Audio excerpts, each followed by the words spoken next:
बीडमध्ये 3 गायरानधारकांकडून विषारी औषध पिऊन आत्महत्येचा प्रयत्न करण्यात आलेला आहे। या गायरानधारकांनी पोलिसांवर गंभीर आरोप केलेला।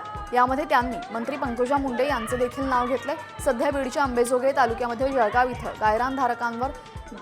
गायरानधारकांना बेदखल करण्यासाठी पोलिसांनी फौजफाटा तैनात केलेला आहे।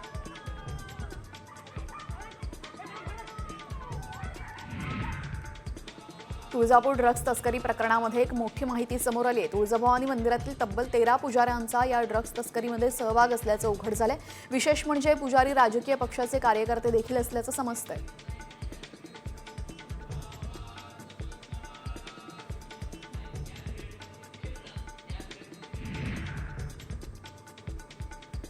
लाडकी बहीण योजना बंद होणार नाही। योग्य वेळी बहिणींना 2100 रुपये मिळतील असं आश्वासन सार्वजनिक बांधकाम मंत्री शिवेंद्रराजे भोसले यांनी दिले।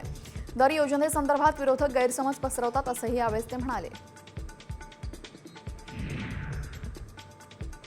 नांदेडमध्ये सलग दुसऱ्या दिवशी वादळी वाऱ्यासह जोरदार गारांचा पाऊस झाला। कुदळा भागामध्ये जोरदार पावसानं हजेरी लावलेली। शेतपीक आणि फळबागांचं मोठ्या प्रमाणात नुकसान होण्याची शक्यता आहे।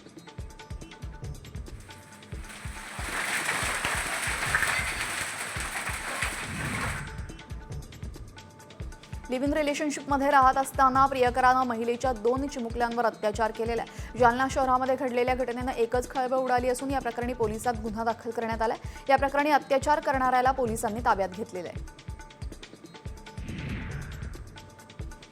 जालना जिल्ह्यामध्ये तापमान 42 अंशांवर गेलेलं आहे। सकाळी 9 वाजल्यापासून उन्हाच्या झळा जाणवू लागल्याने रस्त्यावर आणि बाजारपेठेमध्ये शुकशुकाट पाहायला मिळतोय। दुसरीकडे ग्रामीण भागामध्ये देखील उन्हाच्या तीव्रतेमुळे पाण्याचं बाष्पीभवन होऊन पाणी पातळी झपाट्याने कमी होतीये।